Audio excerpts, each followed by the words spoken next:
오늘의 10분 말씀. 오바댜서 1장 1절부터 9절입니다. 오바댜서는 21절로 된 구약에서 가장 짧은 책입니다. 오바댜서의 특징은 두 가지입니다. 첫 번째, 저자의 정보를 이름 말고는 아무것도 알려주지 않고 있습니다. 오바댜의 뜻은 여호와의 종 또는 여호와를 섬기는 자라는 뜻의 이름입니다. 그래서 오바댜서는 저자가 아닌 내용에 더욱더 집중하게 됩니다.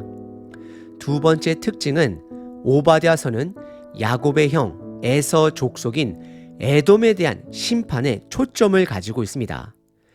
결국 오바댜서의 큰 그림을 이해하기 위해서는 야곱과 에서의 관계를 알아야 합니다. 야곱과 에서는 쌍둥이입니다. 털이 많은 에서가 형이고 야곱은 두 번째로 태어납니다. 이 둘은 아브라함의 아들 이삭과 리브가 사이에서 태어났습니다. 그리고 이 둘은 독특한 특징들이 한 가지씩 있습니다. 야곱은 질투심이 많은 자로서 남을 잘 속입니다. 그리고 형 에서는 장자권에 대해 크게 마음을 두지 않고 방관해하는 특징이 있습니다. 그러다 보니 서로의 관계가 한동안 깨져 있었지만 말년에 하나님의 은혜로 극적인 화해를 하게 됩니다. 하지만 그 이후 여전히 야곱의 후손 이스라엘과 에서의 후손 에돔은 서로 적대적 관계로 지내게 됩니다. 하지만 오늘 본문은 에돔을 향한 심판의 내용입니다. 그러면 우리는 에돔을 어떻게 바라봐야 할까요? 에돔은 하나님의 언약을 떠나 스스로의 능력을 믿고 지내는 민족들의 상징 국가입니다. 그래서 오바댜서의 시작은 에돔만을 향한 심판으로 시작하지만 결국 그 하나님의 심판은 언약을 떠나 자기의 능력을 의지하는 열방을 향한 심판으로 확대됩니다. 15절이 바로 그 핵심 절입니다. 여호와께서 만국을 벌할 날이 가까웠나니 내가 행한 대로 너도 받을 것인즉 내가 행한 것이 내 머리로 돌아갈 것이다 라고 말씀하십니다. 동생 야곱과 형 에서의 관계를 상징적인 관계로 보면 태초 아담과 하와의 첫 번째 자녀들인 가인과 아벨의 관계에서도 확인이 됩니다. 가인은 질투심에 동생 아벨을 죽이게 됩니다. 그리고 더 나아가 솔로몬 이후에 이스라엘은 두 왕국으로 나뉘어져 유다 지파와 나머지 지파간들의 싸움으로 이어지게 됩니다. 그리고 예수님 시대로 넘어와서 예수님은 가족의 새로운 정의를 내리십니다. 그것은 마가복음 3장에 예수님께서 제자들을 가르치시고 훈련시키실 때에 그의 가족들이 예수님이 걱정되어 찾아옵니다. 그때 예수님은 누구든지 하나님의 뜻대로 행하는 자가 내 형제요 자매다라고 말씀을 하십니다. 결국 예수님은 하나님의 백성을 가족 라인, 혈통이 아닌 예수님의 말씀에 순종하며 따르는 믿음의 혈통으로 완성해 가고 계심을 확인할 수 있습니다. 그리고 한 가지 더 나누자면 아기 예수님이 태어났을 때 아기 예수님을 죽이기 위해 베들레헴 지역 2살 아래로 다 죽이라 명령했던 헤롯 대왕 또한 에돔 출신이 됩니다. 결국 아담과 하와 사이에 죄가 들어와 그 죄로 인해 그의 자녀들이 서로를 대적하는 것입니다. 하지만 하나님은 그들 중에 구세주를 보내주시기로 신실하게 약속하십니다. 그 부분이 창세기 3장에 등장합니다. 사탄으로 아담과 하와의 후손들로 서로 원수가 되게 하시고 여자의 후손은 사탄의 머리를 상하게 할 것이고 사탄의 후손, 즉 하나님 아버지의 뜻을 떠나 사는 자들은 여인의 발꿈치를 상하게 할 것이다 라고 말씀하십니다. 결국 예수님이 이 땅에 오시기 전까지 온 인류는 서로를 상하게 하며 영적 전쟁이 있을 것을 말씀하고 계시는 것입니다. 이 전쟁을 끝내신 분이 바로 예수 그리스도가 되십니다. 오바댜서는 이 큰 역사 가운데 하나님께서 에돔이라는 나라를 상징적으로 사용하셔서 그들의 교만을 심판하시고 멸하실 것을 선언하십니다. 그리고 동시에 회복 또한 말씀해 주십니다. 결국 오바댜서에서 말하는 에돔은 하나님의 뜻을 떠나 사는 열방을 향한 하나님의 심판이 반드시 이루어질 것을 말하는 것입니다. 오늘 본문 하나님의 뜻을 떠난 자들의 특징을 살펴보시길 바랍니다. 결론부터 말씀을 드리자면 교만입니다. 교만을 다른 말로 하면 하나님을 하나님으로 인정하지 않고 각자가 주인이 되어 스스로의 능력을 믿고 스스로가 주인이 되어 살아가는 자들입니다. 오늘 본문을 통해 혹시 내가 에돔과 같이 살고 있지는 않은지 스스로 점검해 보시길 바랍니다. 오늘 본문은 크게 세 부분으로 나눌 수 있습니다. 첫 번째는 제목과 오바댜서의 목적입니다. 두 번째는 심판받는 이유입니다. 세 번째는 에돔의 철저한 멸망을 선언하십니다. 첫 번째 부분은 오바댜서의 제목과 목적입니다. 1절입니다. 오바댜의 묵시라 주 여호와께서 에돔에 대하여 이와 같이 말씀하시니라. 우리가 여호와께로 말미암아 소식을 들었나니 곧 사자가 나라들 가운데 보내심을 받고 이르기를 너희는 일어날지어다. 우리가 일어나서 그와 싸우자 하는 것이니라. 여기서 말하는 그는 에돔을 말하고 있습니다. 1절의 시작이 오바댜의 묵시라고 시작을 합니다. 매우 명료합니다. 오바댜라는 자가 하나님의 말씀 또는 환상을 보고 적은 글입니다. 구약 성경에서 오바댜라는 인물은 약 12명 정도가 됩니다. 하지만 어느 누구도 예언자로 사역한 인물은 없어 보입니다. 그래서 저자 오바댜에 대한 정보는 없기 때문에 저자보다는 내용에 집중할 수 있습니다. 바로 이어서 명료하게 오바댜서의 목적을 선명하게 드러냅니다. 에돔에 대하여 이와 같이 말씀하신다입니다. 대상은 에돔입니다. 그리고 하나님은 메신저들을 보내어 에돔을 심판할 나라들에게 일어나라 명령하십니다. 이것은 에돔을 멸망시키기 위해 하나님께서 전쟁을 소집하는 것입니다. 실질적으로 에돔은 주전 533년도에 바벨론 느부갓네살 왕으로부터 멸망을 당하고 신약시대로 와서는 이둠의 족속으로 불리다가 주후 70년 예루살렘 멸망 이후에는 그들은 역사 속에서 완전히 사라져 버립니다. 다시 말씀드립니다. 오바댜서는 하나님의 뜻을 떠나 사는 열방을 향한 하나님의 심판의 말씀이 됩니다. 1절에 에돔을 심판하기 위해 사용되어진 바벨론 또한 하나님의 심판을 받게 됩니다. 왜냐하면 바벨론 또한 하나님의 뜻을 떠난 또 다른 에돔이 되기 때문입니다. 즉 바벨론이나 에돔이나 둘 다 하나님의 나라를 대적하는 나라가 됩니다. 오늘 본문의 첫 번째 부분은 오바댜서의 제목과 목적입니다. 오바댜서는 에돔을 향한 하나님의 심판의 책임이 됨을 드러내고 있습니다. 두 번째 부분은 에돔을 심판하는 이유를 말씀하십니다. 그들의 큰 죄는 교만입니다. 2절서부터 4절입니다. 보라, 내가 너를 나라들 가운데에 매우 작게 하였으므로 내가 크게 멸시를 받았느니라. 3절, 너희의 마음의 교만이 너를 속였도다. 바위 틈에 거주하며 높은 곳에 사는 자여, 내가 마음에 이르기를 누가 능히 나를 땅에 끌어내겠느냐 하니. 4절, 내가 독수리처럼 높이 오르며 별 사이에 깃들일지라도 내가 거기서 너를 끌어내리라. 여호와의 말씀이니라 라고 기록합니다.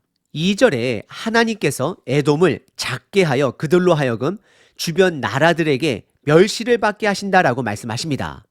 이것은 에돔이 이스라엘을 하나님의 나라를 멸시했음을 간접적으로 드러내는 부분입니다. 실질적으로 민수기 20장에 보시면 이스라엘 백성들이 형제 나라 에돔 땅을 지나가려고 했을 때 그들은 거절했습니다. 멸시했습니다. 그리고 이스라엘이 바벨론의 침략을 당하고 멸망을 당해 갈 때에 그들은 기뻐하고 이스라엘을 멸시하였습니다. 하나님은 이들의 멸시함을 멸시함으로 갚아주십니다. 그리고 3절에 이들의 근본적인 죄를 드러내십니다. 그것은 교만입니다. 이들 마음속에 있는 교만이 그들을 속였다라고 말을 합니다. 이들은 지형적으로 난공불락과 같은 요새 형태를 가졌으므로 어느 누구도 그들을 성읍에서 끌어낼 수 없다 스스로 자만하였습니다. 그래서 3절에 하나님은 이들의 수도의 이름인 셀라를 즉 동일한 발음인 바위, 셀라로 의도적으로 사용하시며 구체적인 그들의 교만을 지적하십니다. 너희들이 바위 틈, 즉 난공불락과 같은 높은 성읍에 사는 자들이라고 스스로를 부르며 스스로 마음에 생각하기를 어느 누구도 우리들을 이 높은 성읍에서 끌어내릴 자가 없다라고 그들의 마음을 드러내십니다. 그래서 하나님은 4절에 너희가 아무리 독수리처럼 높이 날아올라 별 사이에 불가능한 곳에 숨을지라도 하나님께서는 반드시 끌어내릴 것을 선언하십니다. 멸망을 선언하십니다. 오늘 본문의 두 번째 부분은 에돔이 심판받는 이유입니다. 가장 큰 이유는 이들의 교만입니다. 그리고 세 번째 부분은 멸망을 선언하십니다. 5절서부터 9절입니다. 혹시 도둑이 내게 이르렀으며 강도가 밤중에 내게 이르렀을지라도 만족할 만큼 훔치면 그치지 아니하겠느냐? 혹시 포도를 따는 자가 내게 이르렀을지라도 그것을 얼마쯤 남기지 아니하겠느냐? 내가 어찌 그리 망하였는고? 6절 에서가 어찌 그리 수탈되었으며 그 감춘 보물이 어찌 그리 빼앗겼는고? 7절 너와 약조한 모든 자들이 다 너를 쫓아 변경에 이르게 하며 너와 화목하던 자들이 너를 속여 이기며 내 먹을 것을 먹는 자들이 다 내 아래에 함정을 파니 내 마음에 지각이 없음이로다. 8절 여호와의 말씀이니라. 그 날에 내가 에돔에서 지혜 있는 자들을 멸하며 에서에서 산에 지각이 있는 자를 멸하지 아니하겠느냐. 9절 드마나 내 용사들이 놀랄 것이라. 이로 말미암아 에서의 산에 있는 사람들은 다 죽임을 당하여 멸절되리라 라고 기록합니다. 우선 5절에 두 가지 비유로 말씀하십니다. 첫 번째는 도둑입니다. 보통 도둑이 들었을지라도 어느 정도 물건을 만족할 만큼 챙겼으면 떠나는 것이 당연한 것인데 하나님께서는 하나도 남기지 않고 그들의 모든 것을 빼앗을 것이다 라고 선언하십니다. 두 번째는 포도원입니다. 참고로 성경에서 포도원은 하나님의 나라를 상징합니다. 하나님은 에돔을 포도원이다 라고 말씀을 하시며 보통 포도원 농부들이 포도를 수확할 때에 어느 정도 남기는 것이 상식인데 하나도 남기지 않고 다 모든 것을 없애버릴 것을 말씀하십니다. 이들을 향한 멸망을 선언하시는 것입니다. 그래서 6절에 이들을 향하여 자신만만했던 에서, 즉 에돔이 모든 것을 빼앗기고 모든 감춘 보물들이 어찌 그리 빼앗겼는지 그들에게 물으며 그들의 교만을 지적하십니다.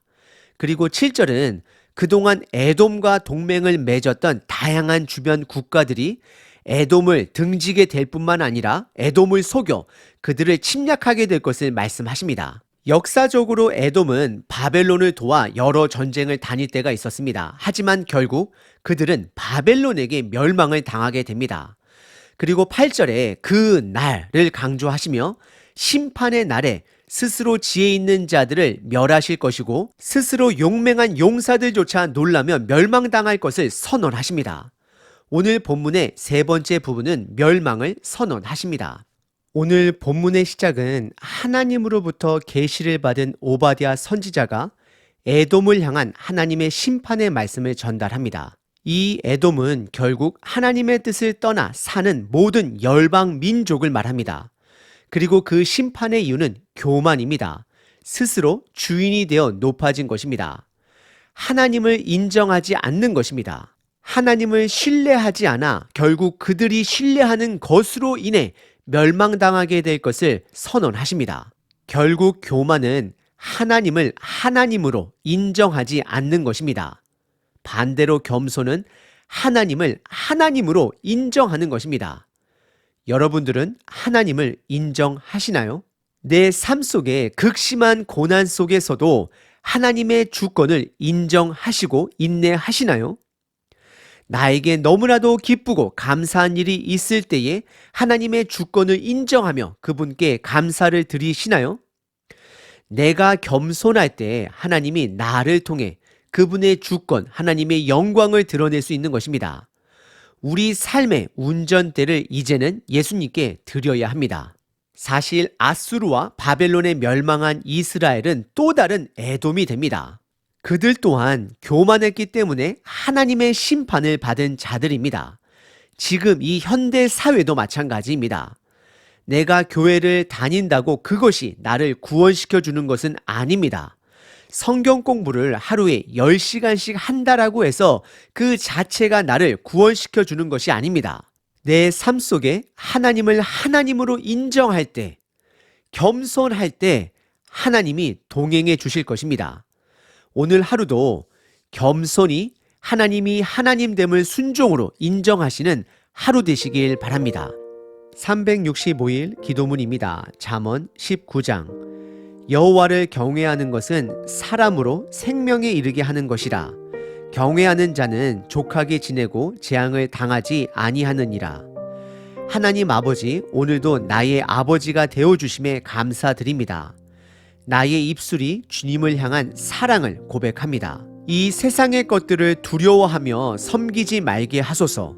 내가 섬겨야 할 대상은 오직 하나님 한 분 되심을 고백합니다. 내가 나에게 힘이 되는 누군가를 의지하더라도 그를 하나님처럼 여기지 말게 하소서. 사람들과 좋은 관계를 맺고 충성을 다해야 한다 하더라도 그것이 하나님을 향한 마음과 같지 않게 하소서. 완전한 신뢰와 경배의 대상은 오직 하나님 한 분됨을 고백합니다. 나의 마음을 잘 지키게 하소서. 나도 모르는 사이에 내가 경배해야 할 대상을 착각하는 일이 없게 하소서. 마음의 우상을 제거합니다. 하나님께 드릴 마음을 사람에게 주지 말게 하소서. 겸손한 삶 살게 하소서. 예수 그리스도의 이름으로 기도합니다. 아멘. 하나님을 찬양합니다.